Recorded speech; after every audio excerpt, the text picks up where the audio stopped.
ও নতুন বৌমা, আমার ঘাট হয়েছে, আমি ভুল করেছিলাম। আসলে আমি কি ভেবেছিলাম জানো, আমি ভেবেছিলাম যে তুমি তো পড়াশোনা শিখেছো, অনেক দূর পড়াশোনা করেছো, অনেকগুলো পাস দিয়েছো, ভালো চাকরি করো, তাই ভেবেছিলাম যে তুমি তো যোগ্যতা অর্জন করেছো কারোর দায়িত্ব নেবার। তাই ভেবেছিলাম তোমার শক্ত কাঁধ, তুমি নিজের পায়ে দাঁড়িয়েছো, তাই ভেবেছিলাম যে তুমি আমাদের ভরণ পোষণের দায়িত্ব নিতে পারবে। সেই ভেবেই আমি তোমাকে বলেছিলাম। তা আমার ভুল হয়েছে, আমি আর বলবো না। আমার ভরণ পোষণের দায়িত্ব, আমার সংসারের দায়িত্ব নিতে বলবো না। বলি ও নতুন বৌমা, ঠিক আছে তো? শোন না, তোরাও চুপ করে থাক, একটু থেমে থাক, কিছু বলিস টলিস না। কে কথা বলছে? আমরা তো থেমেই আছি, এক্সপ্রেস ট্রেন তো তুমি চালিয়ে যাচ্ছ তখন থেকে। তা তোরা যদি মালগাড়ি হোস, আমার কি করার আছে? বলছি শোনো না ও নতুন বৌমা, শুনতে পাচ্ছ আমার কথা? আমি বাপু সোজা সাপটা মানুষ, আমার মুখে এক মনে এক এরকম নয়, তাই বলে ফেলেছিলাম। মানে আমার হঠাৎ করে মনে হয়েছিল যে মেয়েদের জীবনে এরকম একটা নিয়ম তো হতেই পারে, তাই বলে ফেলেছিলাম যে তুমি আমাদের পরিবারের ভাত কাপড়ের দায়িত্ব নাও। এখন বলছি যে না, নিতে হবে না, নিতে হবে না, তুমি ভয় পেয়ে যাচ্ছ, কষ্ট পাচ্ছ, সে আমি তো চাইনি।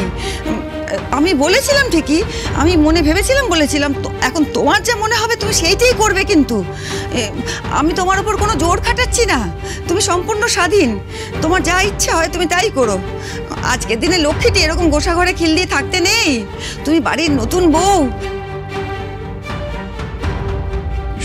শোনো না, তুমি প্লিজ দরজাটা খোলো। এই মানুষগুলো ভাবে আমি চাকরি করি, সংসারের সব দায়িত্ব নেব, কিন্তু আমি যে চাকরি করি না, এতগুলো মানুষের এত স্বপ্ন, এত আশা কি করে পূরণ করব আমি? আমার তো কোনো যোগ্যতাই নেই, ক্ষমতাই নেই।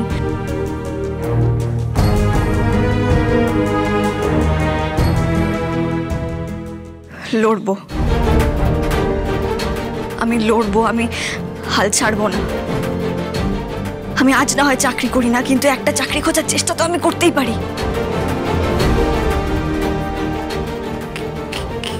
কিন্তু চাকরি কি করে খুঁজবো? হ্যাঁ, আচ্ছা, আমি যদি অফিসে গিয়ে বলি যে আমি এই কাজটা ভালো পারি, আমাকে একটা চাকরি দেবেন?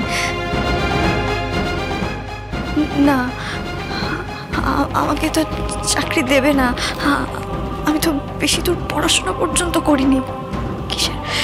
কিসের জন্য চাকরি দেবে? কেউ চাকরি দেবে না আমাকে। বৌমা প্লিজ খোলো দরজাটা, এরকম করো না প্লিজ। দেখো মা এত করে বলছে, দরজাটা খোলো। ও টিয়া, টিয়া একবার দরজাটা খোলো। ঠিক আছে, আজ না হোক কাল জীবনের একটা লক্ষ্য স্থির করব আমি। সেদিকে এগোতে এগোতে আমি আমার জীবনের লক্ষ্যে একদিন ঠিক পৌঁছে যাব। চাকরি আমি পাবই, পাবই।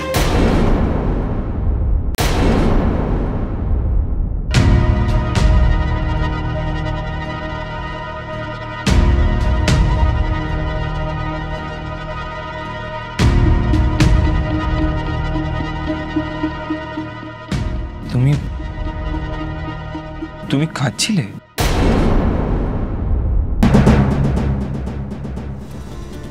টিয়া, টিয়া, ও টিয়া, তুমি কাঁদছিলে কেন গো? না না, কাঁদছিলাম না তো। আসলে আমার তো বাবা মা নেই, ছোট থেকেই দাদা বৌদিদের সংসারে মানুষ। এই বাড়িতে যখন প্রথমবার পা রাখলাম, আমার মনে হলো আমি যেন নিজের বাড়িতেই পা রাখলাম, নিজের বাড়িতে এলাম। আমি ভাবতেই পারিনি শ্বশুর বাড়িও এরকম হয়। তোমরা সবাই আমাকে কেমন একবারে আপন করে নিলে। এই বাড়িতে এসে আমি দুই দাদা পেলাম, দিদি পেলাম, আবার ভালোবাসা পেলাম।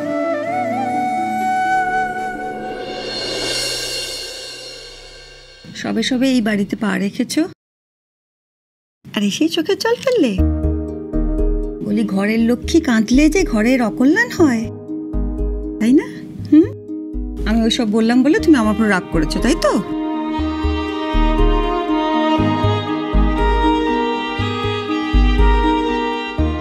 নিজের মায়ের ওপর কি কখনো রাগ করা যায়? তুমি বলো মা।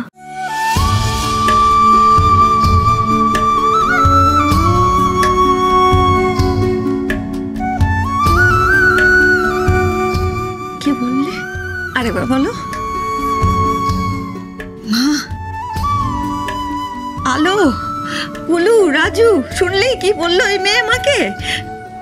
আমাকে মা বললে রে, মা বলে ডাকলে। আমাদের বোনটা খুব মিষ্টি মা, ঠিক যেন রসগোল্লার মতো।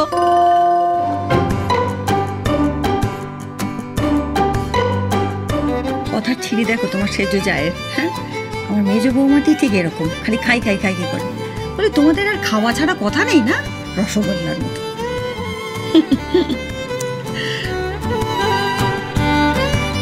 তাহলে তুমি আমাদের ভাত কাপড়ের দায়িত্ব নেবে তো?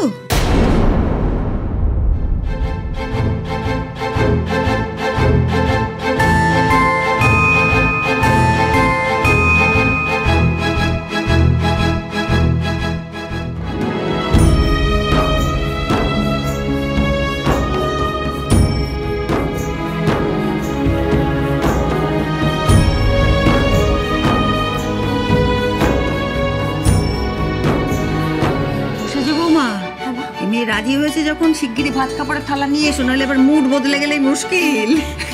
তুমি একা তো পারবে না, দাঁড়া আমি গিয়ে নিয়ে আসছি। চলো চলো চলো। আনতে গেছে ভাত কাপড়ের থালা। আর শোনো, কখনো ভয় পাবে না, কখনো কষ্ট পাবে না। যখনই কষ্ট পাবে আমার কাছে চলে আসবে, কেমন? তোর যা মনে হবে আমাকে বলবে, একদম কষ্ট পাবে না। এভাবে কাঁদে খেও। ওই তো এসে গেছে। দাঁড়া, এটা তো একসাথে বোধহয় দিতে হয়। ছেড়ে দাও, ছেড়ে দাও, আমি ধরেছি। দেখি দাও। বাবা, নতুন বৌমা, এই সাংঘাতিক ভার, সংসারের ভার আমি তোমার হাতে তুলে দিচ্ছি। দেখো, দুর্বল হয়ে পড়ো না, ধরো।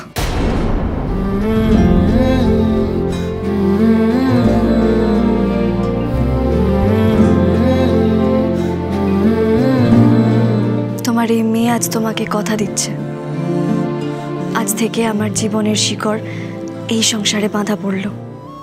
তুমি আজ থেকে আমাকে যা দায়িত্ব দেবে আমি সবটা পালন করব। তুমি যা বলবে আমি সেটাই করব। আজ থেকে আমার জীবনের সুখ দুঃখ এই পরিবারের সুখ দুঃখের সঙ্গে মিলেমিশে যাবে। আমি আমার সব কিছু এই সংসারকে, এই পরিবারকে দেব, সবকিছু। এই তাহলে দুবাইয়ের কেসটা ক্যান্সেল? না,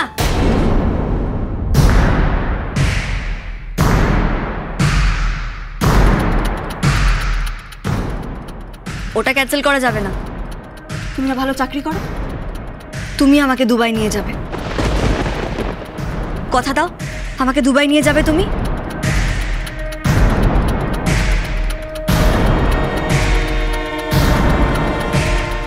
এই থালা ছুঁয়ে আমাকে কথা দাও, তুমি আমাকে দুবাই নিয়ে যাবে। কথা দাও। দিয়ে দে রাজু, কথা দিয়ে দে। তারপর সবাই মিলে পয়সা টয়সা জমিয়ে একসময় ঘুরে আসা যাবে দুবাই। কি বলো বৌমা? হ্যাঁ হ্যাঁ,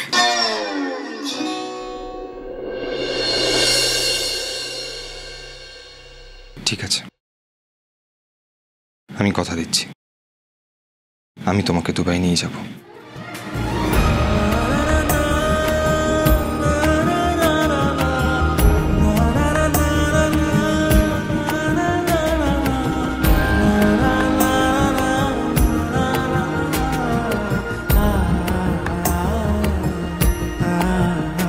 যাক বাবা, টিয়ার জন্য আমরা সবাই মিলে দুবাই ঘুরে আসতে পারবো। আর তারপর দেখবে ওই বাড়ির বউদের দেখিয়ে দেখিয়ে বলবো যে আমরাও সবাই ফরেন ফেরত।